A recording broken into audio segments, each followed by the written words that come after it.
First of all, the General Staff of the Armed Forces of Ukraine has confirmed that on the night of June 12th, units of the Unmanned Systems Forces of the Armed Forces of Ukraine, together with other components of the defense forces, struck an important facility of Russia's military-industrial complex.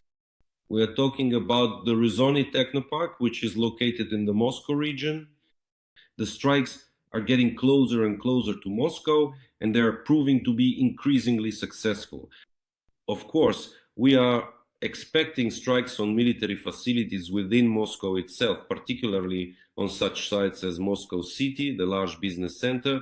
Their business center has already become just as legitimate a military target because, as is known, flight control has been carried out from there. At least it definitely was the control of Russian drones attacking Ukraine. This was revealed about a month ago by Russian television journalists themselves. Russia 24 showed that it is from there, specifically from this facility, that the control is carried out. As for Rezonit in the Moscow region, well, essentially it is a technopark where the development, testing, and let's say the fine-tuning of various types of innovative equipment, forces and means were carried out. Equipment that Russia in particular currently uses to carry out attacks on the territory of Ukraine. To be more precise, the General Staff of the Armed Forces reports that explosions have been recorded on the territory of the Rezonit Technopark in the town of Zubovo, Moscow region. This is a factory for the serial production and assembly of printed circuit boards and electronics manufacturing. Its products are used in the manufacture of high-tech weaponry and equipment. So what so-called high-tech is left in Russia? Well, still, apart from drones and missiles, and even then, you can see that the enemy now has fewer opportunities to launch missiles. No matter how hard they strain, whatever they do, no matter how much they try to fit things to their narrative, in the end, the facts are stubborn things. And without strategic aviation aircraft, the missiles will be pointless. In this sense, Operation Web is making itself felt. Plus, if we add the strikes on such military-industrial complex facilities, we can talk about a certain strategy, a comprehensive approach to decisions, actions, and operations. This indicates that there really is a certain plan. These are our asymmetric methods of warfare that need to be applied. What do they consist of? Everything is clear and simple. Strikes are carried out on the missile carriers themselves. Next, strikes are carried out on the production of components so that the remaining carriers, the aircraft that are still temporarily, at least I sincerely hope, flying, because they too will be targeted by strikes. So those that remain are deprived of the ability and the means to receive the necessary components and elements in a timely manner and in large quantities, which are crucial specifically for the production of these missiles, such as, for example, the Kh-101 and Kh-555. And in this way, we achieve a comprehensive set of solutions that lead to a significant reduction in the number of aircraft. And those that remain will not be able to receive the necessary armaments in full and on time. Additionally, it should be noted that this also applies to drones. This is also something that needs to be emphasized right now. These are the things that need to be destroyed when we talk about the enemy. Well, I think it's obvious and doesn't need further explanation why. Since Russia is actively using this on the battlefield just as we are, but we need to be faster, better, and more effective. And we really need to work on that. Perhaps Germany, which is increasing its funding for Ukraine, will help us in this regard. On June 12, the country's Minister of Defense, Boris Pistorius, who retained his position in the government after the previous Chancellor Olaf Scholz visited Kyiv. He continued to serve in the government of Friedrich Merz, the current Chancellor, and there is good news for us here. If we're talking about the fact that there won't be any Taurus missiles for now, there will be funding for drone production programs, including the manufacturing of components and weapons needed by the defense forces of Ukraine. And this is very important right now, because the president of Ukraine, Volodymyr Zelensky, speaking at the Security Forum, in Prague Global Security Forum, noted that Ukraine is ready to increase drone production by 40%, but funding is needed, and he called on our partners to invest, particularly in this area, because it is promising, and that's understandable. There's also no need to explain why or how this transforms the battlefield. In the President's view, Ukraine and its partners must strengthen all forms of defense cooperation, especially those that contribute to significant technological advancement and the use of aerial, ground, and naval drones. Ukraine is ready to increase drone production by 40% in the near future, already this year. Our enterprises have the necessary capacity. The only thing lacking is funding, and this needs to be addressed. And frankly speaking, this is important. Well, and regarding this, what did Boris Pistorius, the German defense minister, say?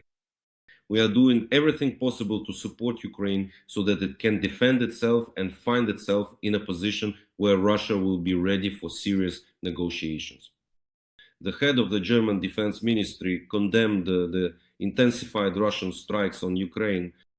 And most importantly, during this visit, we signed, this is Pistorius speaking, we signed certain agreements that will guarantee this. And Germany will provide Ukraine, as part of these agreements, 9 billion euros in support. And for this year, 4 billion are planned. In the recent months, the aid was increased to 7 billion euros. And they are adding another 1.9 billion euros.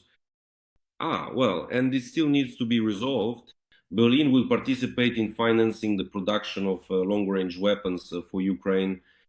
Well, on the one hand, indeed, Germany still cannot bring itself to transfer long-range Taurus missiles to Ukraine. The previous government couldn't do it, and this one can't do it now either. But let's instead look at what we are getting. We will receive significant funding to boost the production of long-range drones. And not only that, but possibly also for the Ukrainian missile program. Plus, Germany is providing air defense systems IRIS-T SLM and IRIS-T SLS, which have proven themselves very well and are protecting Ukrainian skies. And of course, the Gepards, of which we need even more, as well as more ammunition for them, in order to repel drone attacks, particularly Shaheds. So overall, it's quite good. And Germany is playing an increasingly important role in supporting Ukraine. Even more funds have been allocated. We are now moving on to the next stage.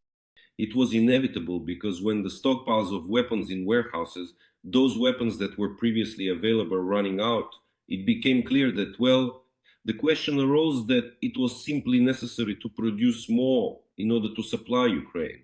And Germany is indeed investing in production within its own country, but is also ready to implement joint projects with Ukraine.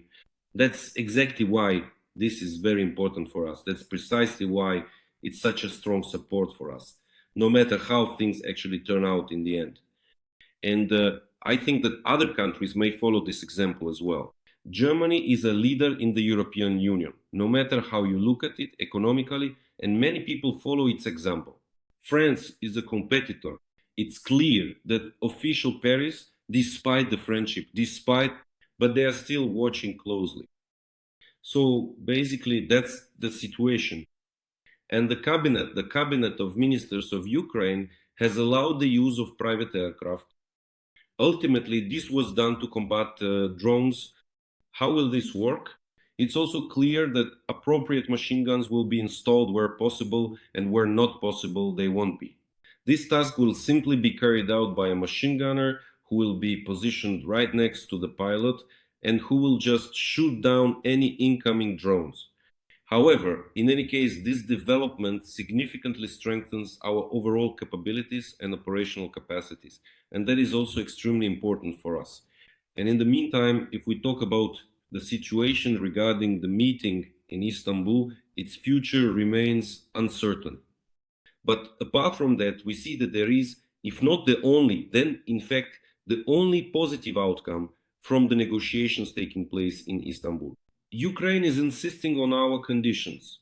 They are clear and based on Ukraine's national interests. The president of Ukraine has repeatedly emphasized this. but the exchange is perhaps the most beneficial thing happening within the framework of the Istanbul agreements. On June 12th, Ukraine brought back another group of defenders from Russian captivity who had suffered severe injuries and have serious illnesses. Returning to their homeland were servicemen, including those from the air assault forces, the naval forces, the air force, the territorial defense forces of the armed forces of Ukraine, the unmanned systems forces, the border guard service, and the National Guard. I congratulate everyone who has returned and the families who waited, who went through all of this. This is a significant event, obviously, and we all celebrate it. It is always a good thing when our people come back. Meanwhile, President of Ukraine Volodymyr Zelensky stated that US President Trump has the leverage to end the war between Russia and Ukraine. But for that to happen, the American counterpart needs to understand what game Putin is playing. Most heads of state and government share my opinion, and I really hope that America sees and understands this. That is the most important thing. And as I see it, not responding is already America's decision. According to Zelensky, Trump has strength to stop the war because Putin understands nothing but force, and America has that force. He emphasized that Trump sees that the Russian side is not entirely sincere when it comes to the war. Zelensky noted that Russia can only win if the West abandons Ukraine. In his opinion, an American withdrawal from the war would be the ideal scenario for Putin. And what's important, the president also said in this interview that Ukraine and the US have resumed the constructive dialogue, and that's important. In addition, this dialogue may continue directly after the G7 summit, where Ukrainian President Volodymyr Zelensky may also arrive, and where meetings with the leaders of the G7 countries, the leadership of the European Union, and possibly with President Trump are expected. We are looking forward to both the G7 summit and the NATO summit in The Hague, Netherlands, which will take place in June. These are significant events, of course, where there must be a Ukrainian presence, a Ukrainian delegation, in order to communicate with our partners. I think that when it comes to exposing Russian lies and the insincerity of their interest in the peace process, there's really nothing more to say here but forcing them to actually be not just interested, but to have no other choice or way out. Of course, that is something we need to influence. Well, but for now, it seems that the United States of America, specifically the Trump administration, does not have a clear vision or strategy for what to do next. If you subscribe to my channel, thank you. And if you're not, please do so right now. I'd really appreciate it. So those who are subscribed will remember that I talked about the foreign policy strategy of the United States under Trump's leadership and what we can roughly expect. And now it's clear that the situation shows the 47th President of the United States had a plan to quickly initiate certain actions aimed at starting negotiations in order to end the war.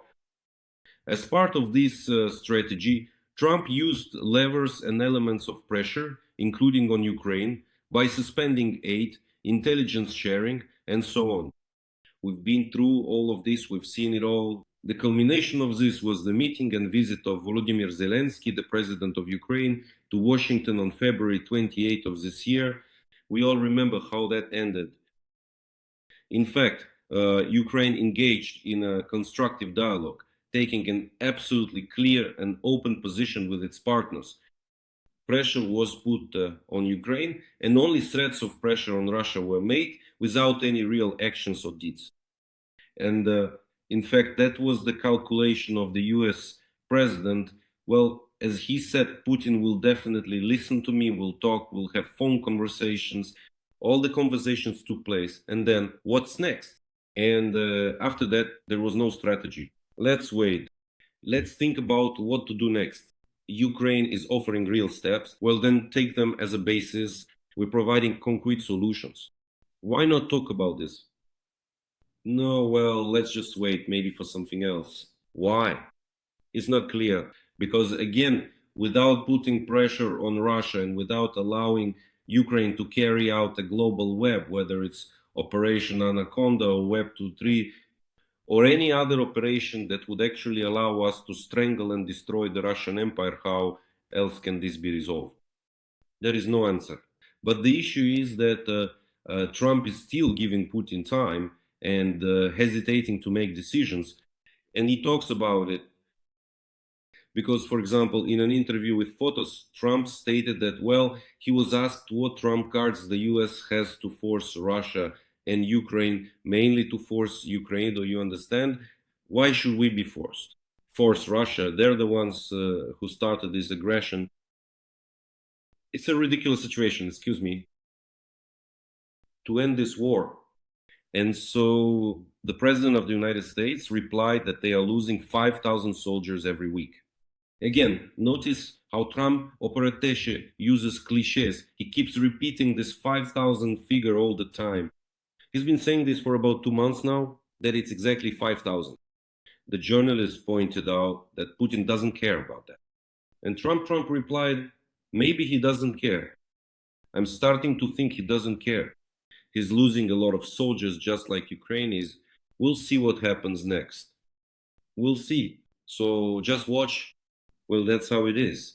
Let's watch and see what happens next. And this is exactly confirmation of what I'm saying, that there just doesn't seem to be any clear strategy. That's what this is about. And once again, the White House spokesperson has officially confirmed that President Trump will, in fact, have quite a few important bilateral meetings with other foreign leaders on the sidelines of the G7 summit, which is set to take place in Canada. The White House is still working hard to finalize the schedule, and it will be released as soon as it is ready. That's the situation indeed. Well, I hope actually, I'm not just hoping, I'm confident that President of Ukraine Zelensky will make the most effective use of all opportunities and every international platform to strengthen our position. Meanwhile, the special representative of the US President Kellogg answered the question of what red line Russian President Putin would have to cross before Trump says, enough, we are taking action. I know that President Trump has concerns about where all of this is heading, mainly because of the human aspect. But the only one who truly knows where this will lead, where the line will be crossed, is Trump.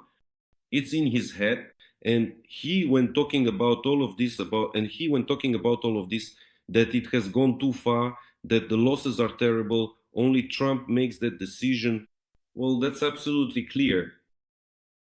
And it's also important that Kellogg he said that he told Trump that we haven't had an American president since Abraham Lincoln who has done what President Zelensky has done. That's a direct quote from Kellogg. This is important, and I'll explain why. President Zelensky is waging a war for the survival of his nation on his own land, and that's exactly what Abraham Lincoln did. He fought on his own soil for the survival of the nation and for national sovereignty. And when you see this, you have to understand the challenges they are facing right now on the battlefield. In the United States, people sometimes don't see this because they don't put themselves in the Ukrainians' shoes and don't understand how to get out of the situation. It's an honor. And really, well, it's a great honor. And it's a recognition of the leadership qualities of the president of Ukraine and in general of the Ukrainian people in their struggle. Because Abraham Lincoln, for Americans, for the American establishment, politicians, business circles, and the expert community, is an outstanding figure who commands respect, and deservedly so. So, in fact, it's very good that such comparisons are being made publicly in the press and that Kellogg is talking about it. I don't know how or where this stuck in Trump's mind, but the fact remains that he said it. That's important. Well, and the US Secretary of the Treasury, Scott Bessent, made a prediction noting that Ukraine's economy could surpass Russia's. In 20 years, Ukraine's economy could overtake Russia's. He noted that a stable Ukrainian economy in the long term will become the best protection for Ukraine. And this view is shared by US President Trump. In order to surpass the Russian economy, Ukraine needs effective management, partnership with the United States, and the attraction of global investments. And I think this will be a very strong deterrent for whoever is in charge of Russia at that time. So Besant still believes that in 20 years, Putin will no longer be around. Well, I also made my prediction. I think he'll be gone much earlier, much sooner than that. And we need to wait for that period to outlast Putin, that's clear. So, in fact, this really is an important message.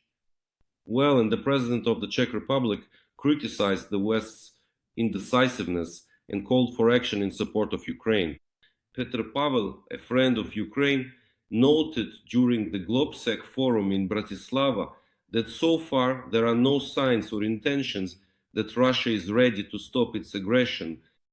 And yet we are witnessing a troubling reluctance, a troubling unwillingness to clearly distinguish between the aggressor and the victim. The president of the Czech Republic emphasized that the new US administration has changed the balance of transatlantic security, and now it is Europe that must strengthen its ability to respond to challenges.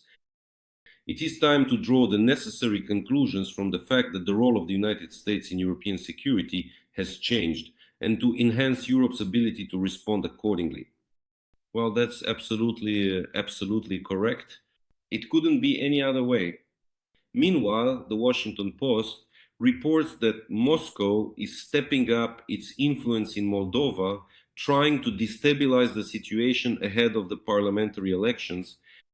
Russia may deploy troops in Transnistria, opening up a new direction of threat for Ukraine. The Kremlin is trying to use the parliamentary elections in Moldova to destabilize the country and quite possibly to open a new front in the war against Ukraine. In September, Moldova will hold parliamentary elections that could have significance far beyond the borders of this country, which is neither a NATO nor an EU member. Special attention is being paid to Transnistria. Well, according to Western sources, there are about 1,500 Russian troops in the region, some of whom are local recruits. And the government in Chisinau considers this presence illegal. It's clear that, yes, such options exist, and Russia wants a pro-Russian government in Moldova. Russia wants to start destabilization, but there are a number of factors. First of all, previous attempts have been unsuccessful. That's one. Secondly, Moldova has nevertheless declared its intention to move toward the West. And thirdly, there's a purely practical question. Logistically, how can they deliver directly? Here, they can only hope that Ukrainian air defense systems, which will be covering the region, for example, from Odessa won't reach them. Because it's impossible to get there by land and by sea as well. Only by air can Russia reinforce its contingent using military transport aviation, which isn't in the best condition, but still exists. And I want to remind you that since 2022, there has been an active decision by the defense forces of Ukraine that any aircraft military transport or otherwise carrying personnel, equipment, or supplies to unrecognized Transnistria will be shot down. So it's unclear how this could be done. But if they try to reinforce, well, the planes will be shot down and they'll get what's coming to them, no doubt about it. Meanwhile, the Wall Street Journal reports that peace negotiations have reached a dead end. The fate of the war in Ukraine will be decided only on the battlefield. Again, you can subscribe to the Wall Street Journal. It's a paid subscription. Or you can subscribe to my channel, because basically our views are similar. And I talked about this a month or a month and a half ago before this publication in the Wall Street Journal. Well, predictions are coming true. So, what does the Wall Street Journal write? Russia is seeking to achieve enough success on the front lines to force Kyiv to agree to its demands, which essentially amount to capitulation. Ukraine wants to hold back Russia and inflict enough damage on its military to convince the Kremlin that the cost of refusing a deal is too high. Moscow is advancing on several fronts, searching for weak spots and trying to take advantage of its significant manpower superiority. Well, just how effectively they are taking advantage of it is another question. It will also be harder and more costly for Ukraine to stop the advance of Russian infantry, now that the trees have their leaves again. In other words, now that the foliage has returned, the Kremlin continues to send people and equipment into Ukraine, aiming to convince Western leaders that Russia is bound to win. A key element of Moscow's offensive is Kostiantynivka and the Donetsk region.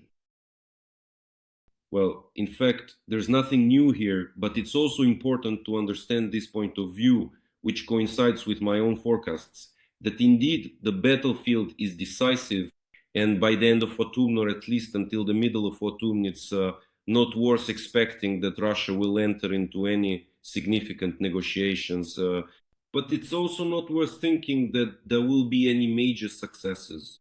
Moreover, Ukrainian asymmetric operation strikes on Russian territory and on the occupied territories, on military targets, sabotage there, actions by our defense forces and special services need to be expanded.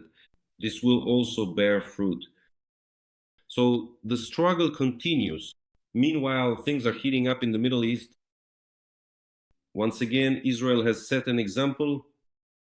Right now, there are two countries on our planet, Ukraine and Israel. Despite everything, despite the warnings of partners and the opinions of allies, are still doing everything they can to protect themselves from destruction, devastation, and to assert their independence. So, Israel destroyed one of Iran's most important nuclear facilities, the reactor in the city of Natanz. Radiation levels are being monitored remotely, according to the IAEA. The plutonium reactor in Khondab was also hit, as well as the underground complex in Khorramabad with its large nuclear material storage facility and two research nuclear centers. As is known, Iran, the United States of America, had offered Iran negotiations to reach a new agreement with the United States and more broadly with other countries regarding, once again, the lifting of sanctions against Iran in exchange for Tehran halting its uranium enrichment programs. Iran avoided them. Iran withdrew. Israel has always viewed this with caution, and Israel has differences with the United States. Now, those differences have manifested, they struck, hit, and that's it. But now Iran is promising to retaliate and will deliver a powerful strike against Israel within the next 2 hours. In other words, things are heating up. The advantage for Israel is that it is acting in self-defense. And still another advantage is that Iran, who is an ally of Russia on many issues, will be distracted, weakened, and denied opportunities on the global stage. Well, and the only downside, of course, is that this could shift the focus of media attention away from Ukraine right now.